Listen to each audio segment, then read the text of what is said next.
Hello guys, welcome to my YouTube channel. तो last lecture था हमारा हार्ट रेट और उसका रेगुलेशन।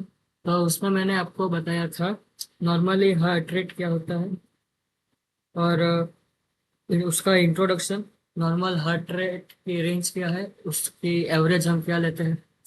फिर मैंने आपको बताया था टैकीकार्डिया और फिर ब्रेडिकार्डिया क्या होता है। जब हार्ट बीट 100 बीट से ज़्यादा हो जाती है 1 मिनट में, तब वो हो जाती है टैकीकार्डिया। और जब हार्ट बीट 60 पर मिनट से कम हो जाती है, तब हम उसे बोलेंगे ब्रेडिकार्डिया। फिर उसकी कंडीशंस लाइक फिजियोलॉजिकल और पैथोलॉजिकल कंडीशंस बताई थी, कब टैकीकार्डिया और ब्रेडिकार्डिया होती है। और फिर मैंने आपको बताया था उसका रेगुलेशन, हार्ट रेट रेगुलेशन के बारे में। बस उसका नॉर्मल सा इंट्रोडक्शन दिया था कि हार्ट रेट का रेगुलेशन करना है तो उसके यूजुअली 3 कंपोनेंट है।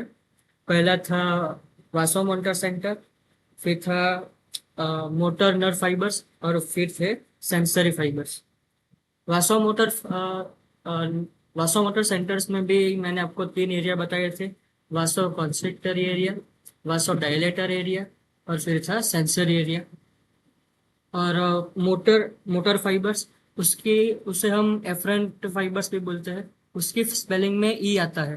तो मैंने आपको ट्रिक्स भी बताई थी कि ई है मतलब एग्जिट कर रहा है। कहाँ से एग्जिट कर रहा है? ब्रेन से। तो मोटर नर्व फाइबर्स है वो जो सिग्नल्स कहाँ से कहाँ तक ले जाते हैं, वो सिग्नल्स ले जाते हैं हमारे ब्रेन से हार्ट तक। मतलब ब्रेन से निकलते हैं, एग्जिट करते हैं और हार्ट तक सिग्नल्स ले जाते हैं। फिर दूसरा था sensory nerve fibres. Sensory nerve fibres को हम एफरेंट नर्व फाइबर्स भी बोलते हैं। एफरेंट, इसमें ए आता है। ए मतलब यहाँ हमने क्या लिया था, अराइव करता है। अराइव कहाँ करता है? ब्रेन में। मतलब निकलता कहाँ से है? हार्ट से। तो सेंसरी नर्व फाइबर से वह कहाँ से कहाँ तक होते हैं? ऑर्गन ऑर्गन टू हमारे ब्रेन की तरफ, मतलब हार्ट से ब्रेन की तरफ होते हैं। तो ये नॉर्मल सा इंट्रो में। तो सबसे पहले देखते हैं वासोमोटर सेंटर की लोकेशन कहाँ है। तो उसकी लोकेशन में सबसे पहले प्राइमरीली हमें क्या याद रखना है कि उसकी लोकेशन है ब्रेन स्टेम। अब समझो कि ब्रेन स्टेम है, तो ब्रेन स्टेम में तो हम जानते हैं कि 3 हिस्से होते हैं: मिड ब्रेन, पोन्स और मेड्यूला ऑब्लोंगेट। तो इनमें से कहाँ पर होगी ब्रेन स्टेम के किस हिस्से में होगा वासोमोटर सेंटर का लोकेशन? तो उसके लिए ये तो मैंने कुछ डायग्राम्स लाए हैं, वो दिखाता हूँ।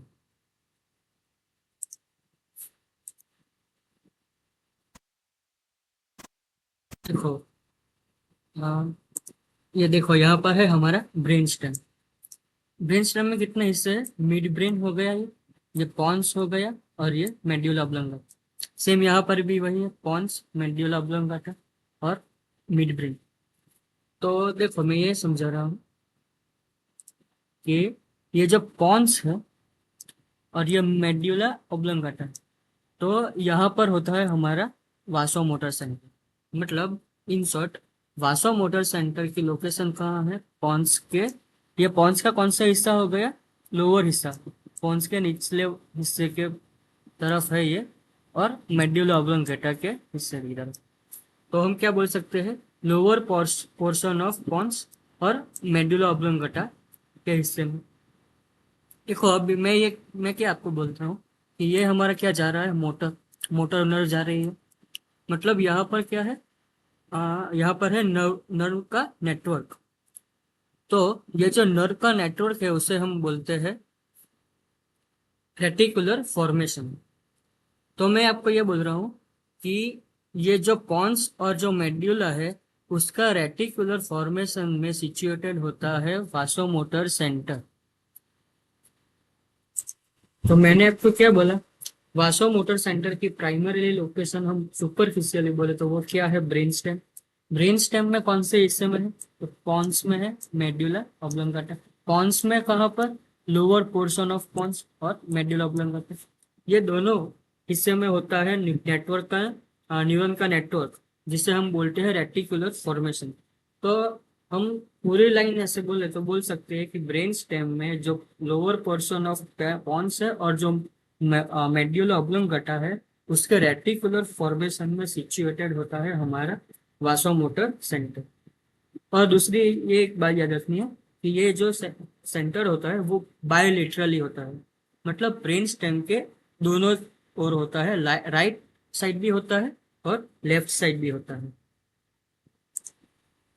तो देखो मैंने वहां पर लिखा है, क्या लिखा था मैंने यहाँ पर सबसे पहले लाइन तो यही लिखी है, प्राइमरीली ब्रेन स्टेम में होता है। फिर उसके लोकेशन में क्या लिखा है, बायोलेटरली होता है, राइट और लेफ्ट साइड दोनों तरफ होता है ब्रेन स्टेम के। फिर लिखा है situated in reticular formation of medulla oblongata and lower portion of pons. तो आई होप ये आपको डायग्राम में देख के अच्छे से समझ आ गया होगा।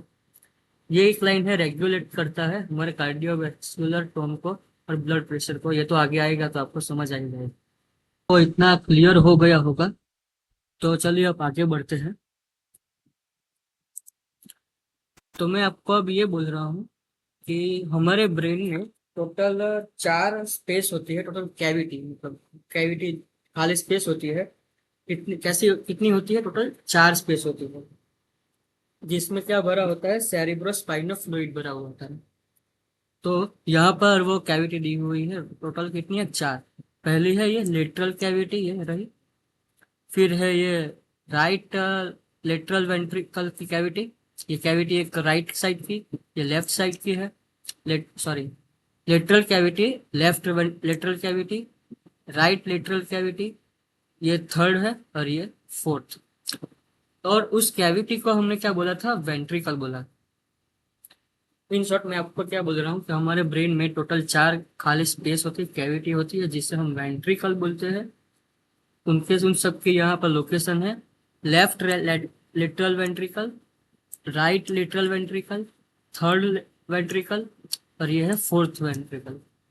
तो मैं आपको ये समझा रहा हूँ कि यहाँ पर हमारा जो वासोमोटर सेंटर था वो किसके आगे है, फोर्थ वेंट्रल कैविटी जो ब्रेन में होती है उसके आगे की तरफ।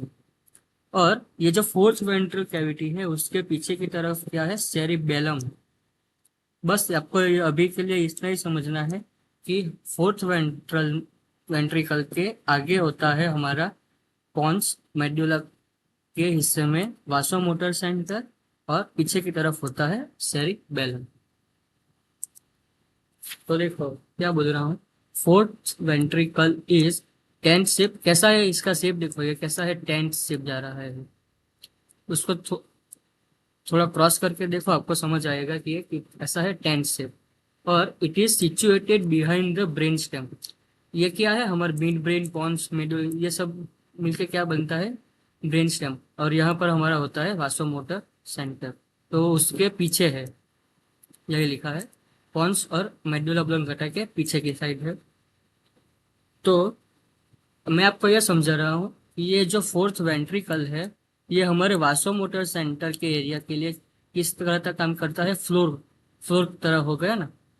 तो यहाँ पर यही लिखा है, वासो डायलेटर और कॉन्स्ट्रिक्टर एरिया है वो सिचुएटेड होते हैं on the floor of fourth ventricle of brain. तो मैंने आपको क्या समझाया, ब्रेन में टोटल 4 वेंट्रिकल है, खाली स्पेस है, उसमें क्या भरा हुआ होता है, सेरिब्रस स्पाइनल फ्लूइड होता है। तो ये जो फोर्थ वेंट्रिकल मैंने आपको बताया वो होता है ब्रेन स्टेम के पीछे की साइड और सेरिबेलम के आगे की साइड। तो ये जो फोर्थ वेंट्रिकल है वो हमारे वासोमोटर सेंटर के एरिया के लिए एज अ फ्लोर काम करता है, इसीलिए यहीं पर ये लाइन लिखी है, ये दोनों एरिया है situated in the floor of fourth ventricle of brain. तो आई होप इतना समझ आ गया होगा। अब मैं आपको ये बोल रहा हूँ कि मान लो कि मैंने ये एक इमेजिनरी प्लेन ड्रॉ कर दिया। तो देखो अब ये क्या है, हमारे पास एक नर्व है, मोटर नर्व, वो जा रही है, ठीक है। ये भी एक नर्व है, ये भी एक जा रही है, ये एक नर्व है, ये ऐसे जा रही है। ये सब नर्व का ऐसा नेटवर्क दिख रहा है आपको। तो मैं आपको ये बोल रहा हूँ कि ये जो प्लेन है इसके चारों ओर ऐसे नर्व का नेटवर्क है। तो ये जो प्लेन है उसके जो अगल बगल आजू बाजू ये जो नर्व जा रही है, ये इस दोनों को हमने कुछ नाम दे दिया। इस एरिया में जो नर्व है उस एरिया को हमने कुछ नाम दे दिया, तो उस एरिया के नर्व है उसको हमने नाम क्या दिया, वासो कॉन्स्ट्रिक्टर एरिया। और जो ये मीडियल प्लेन मैंने बोला, इमेजिनरी प्लेन है, ये ऐसा कुछ प्लेन नहीं होता, जस्ट मैंने समझने के लिए बोला है कि ये प्लेन मैंने मान मान लो मैंने ड्रॉ कर दिया, उसी प्लेन के ऊपर से जा रही है नर्व, उस और उस एरिया को हमने बोल दिया वासो डायलेटर एरिया। तो मैं आपको क्या समझा रहा हूँ कि ब्रेन में वासो मोटर सेंटर है, वो कहाँ पर था, बायोलेटरली था पहले तो ब्रेन स्टेम पे, और पॉन्स और मेड्यूला के रेटिकुलर फॉर्मेशन में था, मतलब न्यूरॉन के नेटवर्क है वहां पर था। तो यहाँ पर न्यूरॉन का नेटवर्क है, तो वहां पर मैंने एक इमेजिनरी प्लेन मान लिया, उसे हम मैंने बोला मीडियल प्लेन। तो ये मीडियल प्लेन के जस्ट आजू बाजू से जा रही जो लेटरल नर्व है, और जो उस एरिया से जो पास कर रही है, उससे मैंने बोला वासो कॉन्स्ट्रिक्टर एरिया। और जो वासो डायलेटर एरिया किसको बोला, जो मीडियल प्लेन के जस्ट ऊपर से जा रही है, उसको मैंने बोला वासो डायलेटर एरिया। तो आई होप इतना समझ गए होंगे। तो देखो मैं क्या समझा रहा था, देखो वासो मोटर सेंटर है, उसके टोटल 3 एरिया है, वासो कॉन्स्ट्रिक्टर एरिया, डायलेटर एरिया और सेंसर एरिया। तो जो मैंने अभी आपको बताया कि ये जो वीएमसी वासो मोटर सेंटर है वो कहाँ पर था, मेड्यूला पे, मेड्यूला क्या और लोअर पोर्शन ऑफ पोन्स वहां पर था। तो जो मेड्यूला है वहां पर लेटरल पोर्शन, जो मीडियल प्लेन मैं आपको बताया उसके लेटरल साइड पर था, वो था वासो कॉन्स्ट्रिक्टर एरिया। और जो मीडियल पोर्शन था, जो मिडियल प्लेन के जस्ट ऊपर था, उसको मैंने क्या बोला था, वासो डायलेटर एरिया। तो ये लाइन आपको समझ आ गई, lateral portion of vasomotor centre और medial portion of vasomotor centre. और ये तो आपको ऑलरेडी पता ही है, reticular formation of medulla oblongata और reticular formation of medulla oblongata, ये तो नॉर्मल सी बात है। अब मैं क्या बोल रहा हूँ कि ये जो सेंटर है वासो कॉन्स्ट्रिक्टर सेंटर का जो एरिया है, वासो कॉन्स्ट्रिक्टर एरिया और डायलेटर एरिया, वो कहाँ पर होता है, हमारे ब्रेन के आगे के हिस्से में, मतलब वेंट्रल पार्ट ऑफ वीएमसी। जो हमारा वीएमसी एरिया है उसके आगे की तरफ होता है ये दोनों एरिया। और ये जो सेंसर एरिया है वो वासोमोटर सेंटर के पीछे की साइड होता है। पीछे की साइड कहाँ पर होता है, NTS NTS area, NTS nucleus tract of solitarius. तो बस इतना आपको याद रखना है, वासो कॉन्स्ट्रिक्टर एरिया कहाँ पर है, वासो डायलेटर एरिया कहाँ पर है, सेंसरी एनटीएस एरिया कहाँ पर है। दो एरिया आगे है वेंट्रल साइड, वासो कॉन्स्ट्रिक्टर और डायलेटर, और सेंसर एरिया है वो पीछे की साइड है। और वासो कॉन्स्ट्रिक्टर एरिया है वो लेटरल पोर्शन बनाता है, और डायलेटर एरिया है वो मीडियल पोर्शन बनाता है। बस इतना याद करना है इसमें। तो अब मैं आपको क्या बोल रहा हूँ कि मान लो हमारी बॉडी का बीपी है वो चेंज हो रहा है, मतलब मान लो कि नॉर्मल रेंज क्या होते हैं, 120 to 80 होती है। तो मान लो कि बीपी इंक्रीज हो गई या फिर डिक्रीज हो गई, इन शॉर्ट चेंज हो रही है, तो क्या होगा कि हमारे हार्ट में दो टाइप के बैरो रिसेप्टर्स होते हैं। एक है यहाँ पर एयोटिक आर्क बैरो रिसेप्टर, दूसरा है कैरोटिड साइनस बैरो रिसेप्टर। तो क्या होगा कि जब भी बीपी चेंज होगा तो ये जो बैरो रिसेप्टर्स है वो एक्टिवेट होंगे और मैसेजेस जनरेट करेंगे। फिर क्या होगा कि ये जो कैरोटिड साइनस वाला बैरो रिसेप्टर है वो अपने सिग्नल्स देगा ग्लोसोफेरेंजियल नर्व को, और ये जो अयोटिक आर्क वाला जो बायो रिसेप्टर है वो अपने सिग्नल्स देगा वेगस नर्व को। इसके बाद क्या होगा कि ये जो दोनों नर्व है, ये नर्व ये जो सिग्नल्स लेके जाएगा ब्रेन में। अब ब्रेन में मैंने आपको क्या बताया था, वासोमोटर सेंटर होता है। वासोमोटर सेंटर के भी 3 एरिया थे, डायलेटर एरिया, कॉन्स्ट्रिक्टर एरिया और सेंसर एरिया। तो क्या होगा, ये जो दोनों नर्व है वो ये दोनों सिग्नल्स लेके जाएंगे सीधा सेंसरी एरिया के पास। सेंसरी एरिया क्या करता है कि दो पाथवे में एक तो रिएक्शन देगा। मान लो कि हमारे बॉडी का बीपी डिक्रीज हो गए, तो बीपी डिक्रीज हो जाएगा, तो ये जो सेंसर एरिया है वो सिग्नल देगा वासो कॉन्स्ट्रिक्टर एरिया को। वासो कॉन्स्ट्रिक्टर एरिया है वो एक्टिवेट होगा, फिर वो सिग्नल्स आगे देगा सिंपैथेटिक चेन में। सिंपैथेटिक चेन में क्या होगा कि सिंपैथेटिक चेन ये सिग्नल्स आगे देंगे सिंपैथेटिक नर्व्स को। सिंपैथेटिक नर्व्स क्या करेगी, ये जो हमारी ब्लड वेसल्स है उसको कॉन्स्ट्रिक्ट करेगी। तो सिंपल सा यहाँ पर वासो कॉन्स्ट्रिक्टर एरिया का सिंपल सा फंडा यही है, उसके नाम पर से ये वासो कॉन्स्ट्रिक्टर। कॉन्स्ट्रिक्टर मतलब क्या करना है, कॉन्स्ट्रिक्शन करना है। किसका कॉन्स्ट्रिक्शन करेगा, ब्लड वेसल्स का। तो क्या होगा कि जब भी सिग्नल्स जब भी हमारे बॉडी की बीपी डिक्रीज हो जाएगी तो सेंसरी एरिया एक्टिवेट करेगा वासो कॉन्स्ट्रिक्टर एरिया। तो वासो कॉन्स्ट्रिक्टर एरिया सिंपैथेटिक चेन के थ्रू सिग्नल्स देगी सिंपैथेटिक नर्व्स में, और सिंपैथेटिक नर्व्स है वो हमारी ब्लड वेसल्स का कॉन्स्ट्रिक्शन करेगी, जिससे बीपी इंक्रीज हो जाएगा और हार्ट रेट भी इंक्रीज हो जाएगा। तो ये एक पाथवे था हमारे सेंसरी एनटीएस एरिया का। अब दूसरा पाथवे है, अब मान लो हमारे बॉडी का बीपी इंक्रीज हो गया, तो इंक्रीज हो जाने के बाद क्या होगा, हमारे बॉडी का जो ये सेंसरी एरिया था बॉडी में, वासोमोटर सेंटर का जो सेंसरी एरिया था वो सीधा सिग्नल देगा वासो डायलेटर एरिया को। अब वासो डायलेटर एरिया का क्या है कि उसके पास सीधा ऐसी कोई चेन नहीं है, जैसे कि ये वासो कॉन्स्ट्रिक्टर एरिया के पास जो जैसी चेन थी सिंपैथेटिक चेन, वैसी कोई चेन नहीं है। वो क्या करता है, सीधा ब्लॉक कर देता है वासो कॉन्स्ट्रिक्टर एरिया को। वासो कॉन्स्ट्रिक्टर एरिया ब्लॉक हो जाएगा मतलब सिंपैथेटिक चेन काम करना बंद हो जाएगी और आगे फिर ये सब प्रोसेस नहीं होगी। तो ऑटोमेटिकली ब्लड वेसल कॉन्स्ट्रिक्शन बंद हो जाएगा और ऑटोमेटिक ब्लड वेसल का डायलिटेशन हो जाएगा। ब्लड वेसल्स का डायलिटेशन हो गया मतलब ब्लड, इसका मतलब बीपी डिक्रीज हो जाएगा। बीपी डिक्रीज होने से भी हार्ट रेट डिक्रीज हो जाएगा। तो सिंपली मैंने आपको क्या समझाया कि जब भी बीपी चेंज होता है तो जो दो टाइप के बैरो रिसेप्टर्स थे वो एक्टिवेट होते हैं, मैसेज भेजते हैं। दो तरफ की ये जो नर्व्स है उसके थ्रू मैसेज सिग्नल्स भेजते हैं ब्रेन में। ब्रेन में सेंसरी एरिया एक्टिवेट होता है।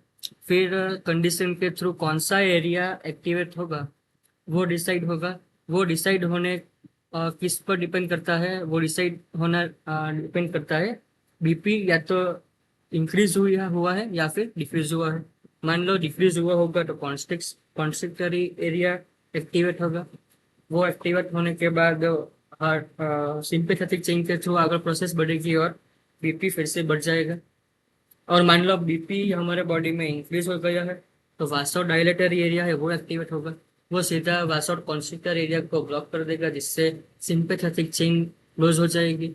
वो क्लोज होते ही ब्लड वेसल्स है वो ऑटोमेटिक डायलेशन हो जाएगा और बीपी डिक्रीज हो जाएगा और हार्ट रेट भी डिक्रीज हो जाएगा। तो आई होप ये सीधा फ्लो चार्ट के थ्रू आपको समझ आ गया होगा। तो उसके ही आगे देखते हैं। ये इसका सीधा फ्लो चार्ट है, मैंने आपको समझाया वही है।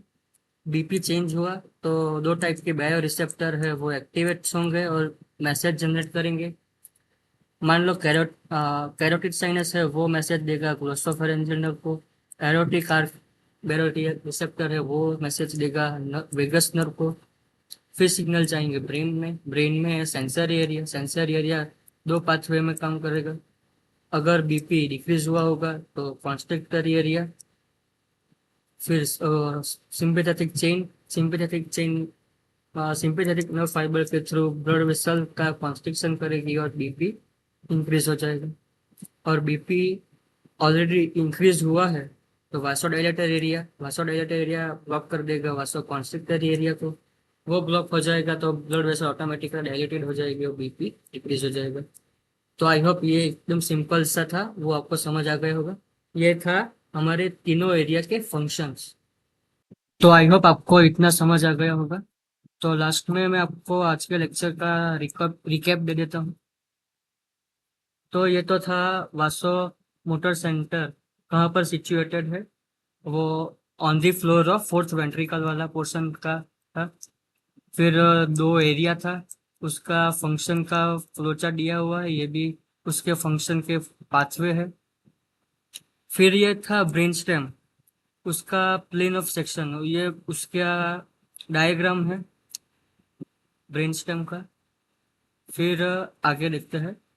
हम्म तो सबसे पहले मैंने बताया था वो वासोमोटर सेंटर की location bilaterally reticular formation of medulla oblongata and lower portion of pons. फिर उसके 3 एरिया के बारे में बताया, उसकी लोकेशन कहाँ पर है ये बताया। ये दोनों एंटीरियर थे, मतलब वेंट्रिकल साइड थी, ये पोस्टीरियर थी। ये लेटरल पोर्शन बनाते थे, या सॉरी ये लेटरल पोर्शन बना रहा था, ये मीडियल पोर्शन बना रहा था। फिर अभी हमने देखा उसके फंक्शन क्या था। इसका फंक्शन अब आपने हमने बताया था कि ये कंट्रोल करता है वासो कॉन्स्ट्रिक्टर और डायलेटर एरिया का। दोनों पाथवे बताए थे, तो दोनों पाथवे को फॉलो करने के लिए बताता कौन है, ये सेंसरी एरिया। तो आई होप इस इतना आपको समझ आ गया होगा।